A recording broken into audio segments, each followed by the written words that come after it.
Welcome back to this international conference. And now we come to the third session of today's conference. And then after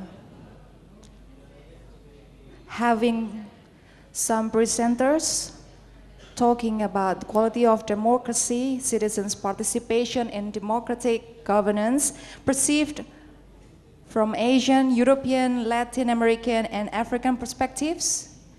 In this session, we would like to invite a single keynote speaker who will talk about quality of democracy seen from Indonesian perspective. Without waiting any longer, I would like to invite the speaker, Mr. Nikolas Simanjuntak, to come to the stage, and then also the moderator, Dr. Lucas S. So for your information, Mr. Nikolas Simanjuntak is a professional practical lawyer. He is also a lecturer at Jakarta Catholic University on Human Rights. And then Dr. Lucas S. is an activist in human rights and democracy of Atmajaya University of Jakarta.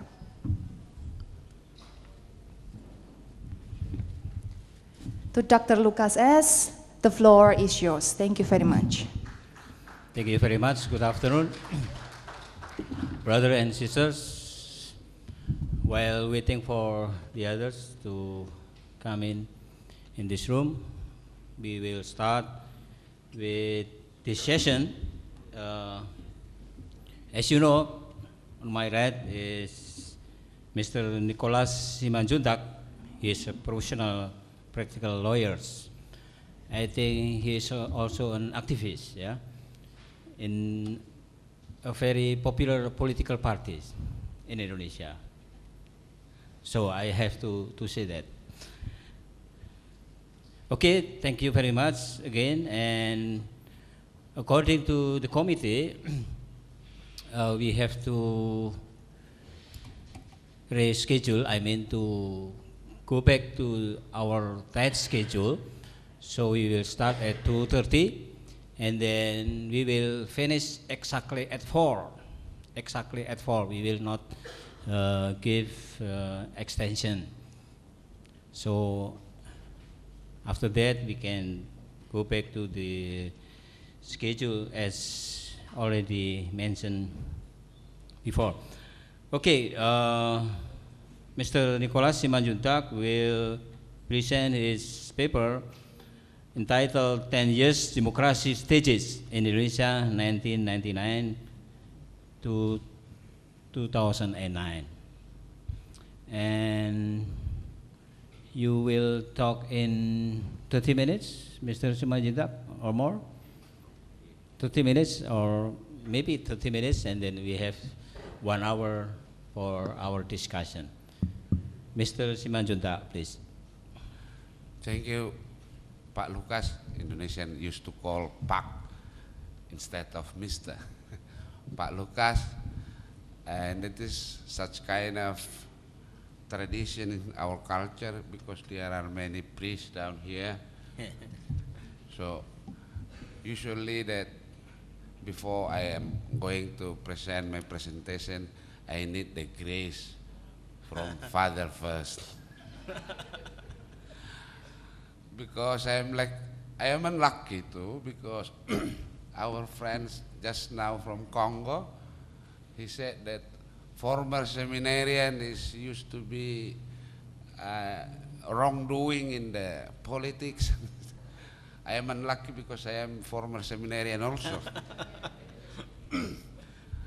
But in this session, I am quite lucky because I think we are the only lawyer with Vega just now, which is addressing the paper at the moment.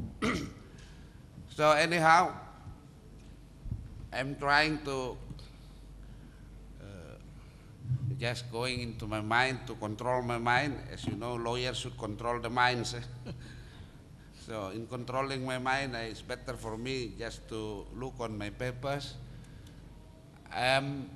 unlucky too, because I don't have such kind of opportunity in preparing this paper when I was requested by the Pax Romana to address such kind of democracy development. Some parts of this paper has been addressed to the international youth training conducted also by the Pax Romana in Jakarta, and then I was requested to make a big elaboration in that paper I write down before. So I am going first of all in reflecting the latest situation during the recent general election in Indonesia. That is a quite specific experience of our Indonesian democracy, because this latest general election, it is hoped that it should be such kind of to cheese the multi-crisis in the last in Indonesia, and that is our expectation. But whether is it true or not, we have to look it on the next days ahead. As you know, the system of general election we followed in Indonesia is a quite unique one, because nearly all the system of general election in the world has been practiced in Indonesia. And you know, there is a district system in Indonesia is practiced integrated within the proportional system, that is for the election for national and local parliament members, the legislative members. But also there is, in theory of social politics, a direct election system made by the whole citizens is also implemented in Indonesia to elect the presidential seat and the governor to head the regional province, as well as the head of the country or regency, and municipal head of municipal for mayors. So you may imagine, since Indonesia comprises 33 provinces and about 450 counties and municipal local authority, so also with a direct election also for the head of the villages. So it means nearly every day in Indonesia there is an election day. This is a quite ironic one. And you know, our Indonesia consists of 17,000 islands, large and small, with a very long distance, similar from London to Tehran in west and eastern area. And also our social cultural varies. So many languages, local dialect, about 250, but we are lucky only one official language that is called Bahasa Indonesia. But there are about 300 tribes or clans in the whole Indonesian area. So in such kind of condition, you may imagine what kind of quality democracy is being practiced in our country at the moment. Most of observers just indicate that it is the kind of democracy in procedure only. We may observe these observer indicators if we reflecting on the newly election process in Indonesia. You know, there are still the rest of the problem after the general election, but the quick count has finalized their conclusion that the president has been elected, which is the incumbent president, with only one round elected, because he has more than 50% popular votes. But the opponents of him, that is Megawati and Yusuf Kalla, they obtained not uprise to about 40%. So with those problems in the election process, there are many complaints and frauds because of the, what you call it, the process of the election was made by, or you call it, the misimplemented in the voter rights. This call it, maybe call it as disfranchisement of the voter rights. That is about 30 million people, or maybe they are the absentees of the popular rights. But such kind of the problem is still going on to be filed into the court. So regardless of the frauds and the complaints, it is look like that the final result of this general election has been indicated, because as we see, even before the commencement of the election, there has been a very silent and military intelligence movement which been cultivated to, or I call it, for the loser basing. So it means the loser should be made into the position with no claim and no protest to the final result of the election. So that is the way when we saw the statement of the incumbent president during the recent bomb emerged in Jakarta, and then he made the statement to the TV and media that the bomb was initiated by the candidate which is the loser during the election. So that is such kind of the, what I call it, as the intelligent playing ground down there. But nevertheless, there has been a very significant development democracy building in Indonesia. That is from my neutral opinion, because during the time being in the past, I have been involved also within the social movement since 1990s, and until now is being engaged in the battle of the idea engineering and political discourses, formulating the legal policy made and consulting within the decision maker surrounding the national parliament and the relevance, especially to the parliament members in the National House Representative Office in Jakarta. If I recall, about 10 years ago, civil disobedience of ordinary people and the student is one of the peak performance possessed by the grassroots movement towards the domination of the military co-op power under Suharto regime. And it has taken him, the civil disobedience, successfully make Suharto falling down from his presidential seat precisely on Thursday in May 21st, 1998. The day is precisely the celebration day of the Christ Ascent. I know that exactly, because during he was falling down, we still celebrating the ascent of the Christ.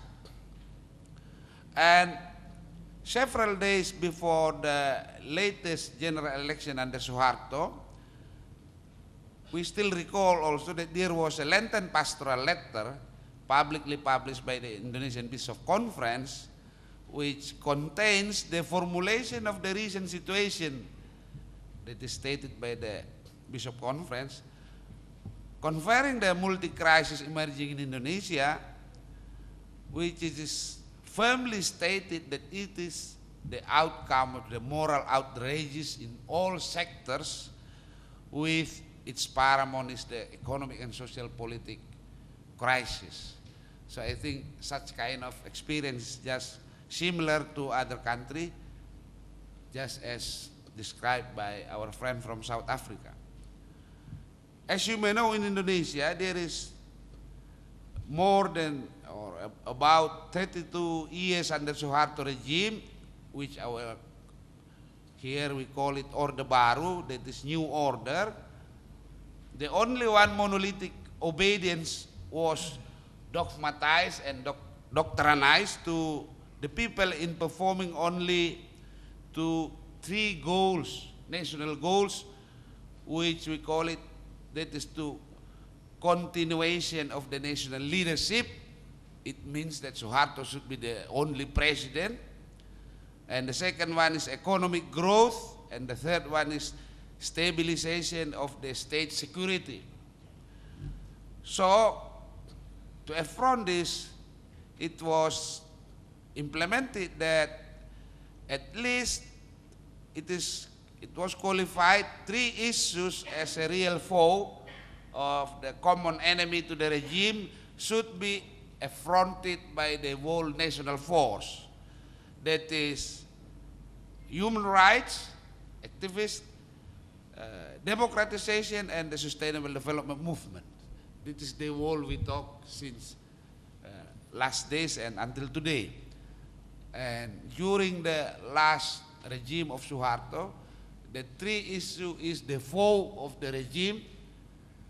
So it's similar to the experience in South Africa. Our social movement just struggle only through and by the underground ways, collaborating with the student and non-governmental organization to implement our activities against the dominated unseen power. We don't know the power who prohibited us to organize activities. But we know, we recall it, that during the time there is no, we call it, public discussion more than 5%. Because if we conduct discussion, such kind of discussion, we will be spied by the military organization, and then after the discussion, we will be called into the jail, or maybe will be detained by the police. But those situations has been changed by the general election in 1999, and thereafter people trying to remove and to restore the whole undemocratic and the former monolithic power into the new way of life that we call is now Reformation era. So what is the next stages after we hold the Reformation era? Having contribution confronting the unseen and invisible power domination during the past, many previous activists involved, and then establishing or joining political parties as well as other socio-political instruments in national leadership. They are ever since and also today to be the floor leaders in the government branches and parliament circumstances. So it means they are indispensable to also being the actors of the nowadays degradation and the moral of the democracy which is existing at the moment. So why we should give the burden to them of about the liability to the stage of the democracy? We may see here, until today there had been produced many reform and modified mindset into the newly concept of the legal political policy. As you know, nearly all the concept in economic and social life, at least, and then at the national level, it should be formulated into the legal policies and then enacted into the national law or promulgated to be nationalized in legal system.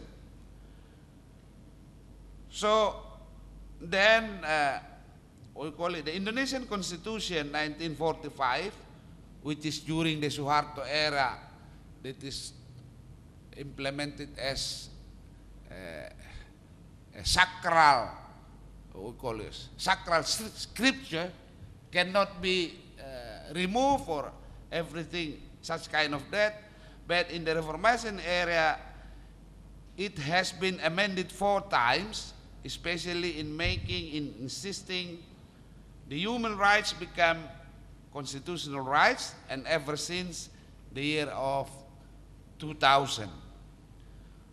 And our national fundamental norms embed historically in the base of the 5 principles. As you know, the 5 principles was written in the preamble of our constitution.